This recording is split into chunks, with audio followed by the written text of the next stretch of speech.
पहले भी इस तानाशाह की सनक से पूरी दुनिया वाकिफ है और इस तानाशाह की सनक देख चुका है, लेकिन हथियारों की भूख ऐसा लग रहा है कि खत्म नहीं हो रही है। और अब 1500 किलोमीटर मारक क्षमता की इस मिसाइल का टेस्ट है और अमेरिका के लिए भी ये चिंता की बात है। सर एक्चुअली इसको इस तरीके से देखा जाए कि येलो सी और जापान सी, इन दो सीज के अंदर अगर हम देखते हैं तो एक कोरियन पेनिनसुला है जिस पर दो सुपर पावर्स या यूं कहें दो ब्लॉक्स आज से नहीं 1950 से लड़ते रहे हैं। उसमें एक ब्लॉक जो है वो अर्स्टवाइल यूएसएसआर और आज का सोवियत यूनियन, आज का रशिया, ये दोनों जिस तरीके से पहले भी लड़ चुके हैं और एक दूसरी तरफ यूएसए और कैपिटलिस्ट ब्लॉक होता था।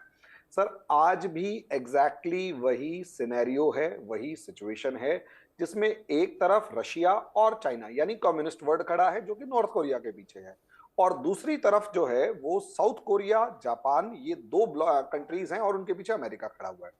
सर यहां अगर हम इन सिचुएशंस को देखेंगे तो ये पोस्ट कोल्ड वॉर सिनेरियो नहीं, प्री कोल्ड वॉर सिनेरियो आज भी नजर आ रहा है, जिसमें किम जोंग उन दो कम्युनिस्ट ब्लॉक्स की लैंग्वेज यानी जो सिग्नल रशिया और चाइना देना चाहते हैं वो खुद तो दे नहीं पाएंगे क्योंकि उससे तो एक जियोपॉलिटिकल टेंशन क्रिएट हो जाएगी, तो वो अपने शब्दों को नॉर्थ कोरिया के थ्रू आगे बढ़ाना चाहते हैं या बताना चाहते हैं। वो भी तब जब विदेश मंत्री एंटनी ब्लिंकन अगर साउथ कोरिया में मौजूद हो और इस तरीके से टेस्ट किया जाए तो वो एक सिग्नल है कि ना सिर्फ एंटनी ब्लिंकन बल्कि ट्रंप को भी। और मुझे ऐसा लगता है अमेरिका की बहुत ज्यादा फॉरेन पॉलिसी चेंज नहीं होती है, खासकर अब चाइना के मामले में तो बल्कि एक यू टर्न होता हुआ नजर, यू टर्न तो नहीं कहेंगे, एक शिफ्ट होता हुआ नजर आएगा। और ऐसी सिचुएशन में ये जो मिसाइल टेस्ट हो रहा है ये साफ तौर पर दिखा रहा है कि ये मैसेज किम जोंग उन ने तो दिया, लेकिन उससे ज्यादा मैसेज ये रशिया ने दिया।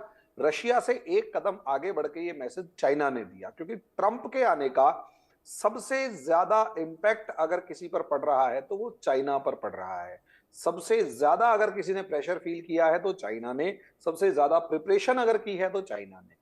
अब वो इकोनॉमिकली तो वो अपने आप को प्रिपेयर कर सकता है, लेकिन अगर ये आर्म्ड कॉन्फ्लिक्ट में कन्वर्ट होता है जी। तो वो कोई तो मैसेज दे। तो वहां पर नॉर्थ कोरिया के थ्रू एक मैसेज दिया गया है, क्योंकि नॉर्थ कोरिया टोटली रशिया और चाइना पर डिपेंडेंट है। अगर ये दो खड़े हुए हैं तभी नॉर्थ कोरिया कुछ बोल पाएगा, वरना एक कुछ घंटों का मेहमान है वहां पर। नहीं तो यही रीजन है कि इसका मिसाइल टेस्ट इन दो पावर्स का एक मैसेज है जिसे हमें पढ़ने की जरूरत है। जी ए के मिश्रा जी, तो ये डोनाल्ड ट्रंप के लिए सीधे सीधे उकसाने वाली कार्रवाई हम माने, डोनाल्ड ट्रंप को उकसाने वाली कार्रवाई? नहीं, इसमें देखिए डोनाल्ड ट्रंप या जो बिडेन का इसमें मतलब नहीं है। इनकी जो ट्रेडिशनल एक पावर स्ट्रगल है कोरिया का, यानी कोरिया और रशिया, इनको दो मानिए, चाइना भले ही बाद में आया हो, और वर्सेस अमेरिका की जो भी लॉबी है, तो ये शुरू से ही रहा है। आप याद करिए बहुत पहले भी नॉर्थ कोरियन मिसाइल क्राइसिस करके चला था, तो उस वक्त क्या है कि रशिया ने अपनी न्यूक्लियर मिसाइल्स नॉर्थ कोरिया में पोस्ट की थी, तो फिर वो अंतरिक्ष से अमेरिका को पता चला तो बहुत उस पर बवाल मचा था, और फिर बड़ी मुश्किल से जो है दोनों अमेरिका और रशिया के बीच में जो है संधि हुई। तो ये पावर स्ट्रगल, पावर टसल जो है शुरू से चलता आ रहा है, और उसी का एक ये प्रक्रिया है कि जिस वक्त एक अमेरिका के डिप्लोमेट उसके बगल वाले देश में यानी साउथ कोरिया में कुछ मीटिंग कर रहे हैं इंपॉर्टेंट, और उसी वक्त करना, ये दो रीजन हो सकते हैं कि एक तो तैयारी उसी दिन जाकर इत्तेफाकन पूरी हुई हो, और दूसरा ये चेतावनी के लिए कि आप साउथ कोरिया को सपोर्ट मत करिए। कुछ थोड़ा क्रिटिकल अप्रोच भी ले लेते हैं। नॉर्थ कोरिया ने जो क्लेम किया है 12 मैक की स्पीड जो है इन्होंने क्लेम किया है, जबकि फास्टेस्ट अगर देखें कोई हाइपरसोनिक मिसाइल अभी तक जो, मतलब आज तक जो अवेलेबल थी, जो डाटा अवेलेबल है, वो रशिया के पास है जो कि 9 मैक पे है, और यूक्रेन में अभी हाल ही में उसका उसने प्रयोग किया है, मतलब प्रैक्टिकल प्रयोग किया है, परीक्षण नहीं, वो दागे थे। तो 9 मैक और 12 मैक में बहुत बड़ा डिफरेंस होता है। 12 मैक का मतलब हो गया, आप ये मान के चलिए कि लगभग 14-15 हजार किलोमीटर पर आवर की स्पीड से जाना इस मिसाइल का, और 1500 किलोमीटर जाना है, तो ये बहुत जल्दी। तो साइंटिफिकली मैं नहीं समझता हूँ कि इतनी बड़ी टेक्नोलॉजी नॉर्थ कोरिया के पास है, या इतना ज्यादा वो पैसे से संपन्न है, या साइंटिफिकली डेवलप कर सकता है। चलिए इसके, अच्छा, क्रॉस एग्जामिनेशन की भी कोई रिपोर्ट नहीं आई है सैटेलाइट वगैरह ट्रैकिंग वगैरह से। हम इसको इसी परिप्रेक्ष्य में देखते हैं कि जो इसने क्लेम किया है वो सही है। तो उसके बाद भी हम ये देखेंगे कि भाई इसको इतने हाइपरसोनिक 9 और 12 मैक में क्लेम्ड जो है वो 9 मैक है हाईएस्ट दुनिया में अवेलेबल, जो डिक्लेयर्ड है। उसके बाद इतना ज्यादा एडवांटेज ले लेना, उसको जरूरत क्या है, और इस वक्त टेस्ट करने की जरूरत क्या है? तो सीधे सीधे ये एक वार पहले परसेप्शन से शुरू होती है, यानी परसेप्शन टू परसेप्शन, जी। परसेप्शन बनाना तो और यही तो मैंने विरोधी के कहा कि ये परसेप्शन उकसाने को किल वाली करना। कार्रवाई, चूंकि ये निंदा तो अमेरिका ने भी की है। जी, मुझसे पूछ रहे हैं आप? जी। नहीं, देखिए, निंदा बिल्कुल, क्रिटिसिज्म खैर इन चीजों का होना ही चाहिए। अब केवल एक अपने सन नहीं तो की अगर निंदा तानाशाही की गई इसका मतलब ये सही है, अमेरिका अगर निंदा करता है तो अमेरिका के मुताबिक, अमेरिका के हिसाब से ये चीज है कि हाइपरसोनिक मिसाइल का टेस्ट तो किया है नॉर्थ कोरिया ने। नहीं, ठीक है, देखिए, ऐसे तो चाइना भी अपने जो वॉर इक्विपमेंट है, उनके पोटेंशियल्स को, उनकी क्वालिटी को बहुत बताता है, लेकिन कई बार रिपोर्ट आती है कि वो युद्ध के मैदान में या प्रैक्टिकल परीक्षण में फेल हो जाते हैं, कहीं कहीं फिस हो जाते नहीं हैं। नहीं नहीं, ये उसको सफल छोड़ सफल दिया। परीक्षण की तस्वीरें भी जारी की गई और जो हम दिखा भी रहे हैं दर्शकों को। नहीं नहीं, मैं मानता हूं सफल परीक्षण है। मेरे कहने का मतलब अमेरिका तो बिल्कुल ही करेगा, क्योंकि लॉबिंग अमेरिका वर्सेस रूसिया में चल ही रही है। अमेरिका के जो मित्र देश है, उसका पड़ोसी जो साउथ कोरिया देश है, तो साउथ कोरिया तो अगर इकोनॉमिकली भी डेवलप करेगा, डिफेंस की तो बात ही छोड़ दीजिए, तो भी नॉर्थ कोरिया उसको अपोज करता है। नॉर्थ कोरिया इस चीज को जान रहा है कि ये अमेरिका, इसके पीछे अमेरिका की लॉबी है, अमेरिकन गवर्नमेंट है। तो साउथ कोरिया को कब्जे में हमेशा रखने के लिए वो उसके जो आका है अमेरिका, और अमेरिका का भी इंटरेस्ट एकदम एक्टिव वे में प्रेजेंटेशन रहता है साउथ कोरिया के साथ और अगल बगल के एरिया में। तो एक तरीके से वो डायरेक्टली अमेरिका को ही हिट कर रहा है, चेतावनी दे रहा है कि साउथ कोरिया के साथ डायरेक्ट या इनडायरेक्ट वे में इस रीजन में आप बिल्कुल भी अपने प्रभाव को मत बढ़ाइए, और अगर आप ऐसा बढ़ाते हैं तो हम तैयार हैं। तो इसमें एक मेंटल सनक मुझे ज्यादा दिखाई देती है, प्रैक्टिकल जो वॉर का अप्रोच होता है वो मुझे कम दिखाई देता है। तो ये पहली बार तो है नहीं हरिमोहन जी, इससे पहले भी, अभी चलिए विदेश मंत्री हैं वहां पर, तो ये परीक्षण, इससे पहले अगर अमेरिकी राष्ट्रपति भी साउथ कोरिया गए, उस वक्त भी परीक्षण किया गया। तो जब जब अमेरिका के कोई प्रतिनिधि या खुद राष्ट्रपति आते हैं तो ये इस तरह के परीक्षण करने लगते हैं।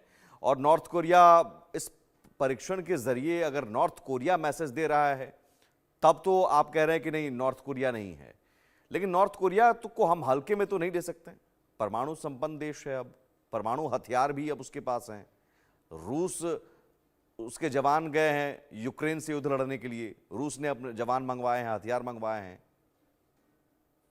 सर देखिए, रूस जो जवान गए हैं उनकी स्ट्रेंथ कितनी है वो तो हम काफी कुछ सुन चुके हैं कि वो बेचारे जितने फिसड्डी प्रूव हुए हैं और पॉर्न एडिक्ट होते हुए जिस तरीके से देखे गए हैं, तो रशिया तारीफ की जगह शिकायतें ज्यादा कर रहा है कि भाई मेरे लिए एक बर्डन बन चुका है। बस गए हैं क्योंकि वॉर एक्सपीरियंस उनको आज तक है नहीं, बाहर की दुनिया उन्होंने देखी नहीं है, इंटरनेट भी पहली बार देखा तो उन्हें एक अलग ही एक्सपीरियंस हुआ और वो कहीं और ही निकल गए। मैं उस पर अभी नहीं जा पाऊंगा, लेकिन इतना है कि हाँ, रशिया की कमजोरी जरूर दिखाई दे गई अगर उसने नॉर्थ कोरिया जैसे कंट्री से 12,000 सोल्जर्स मंगवाए।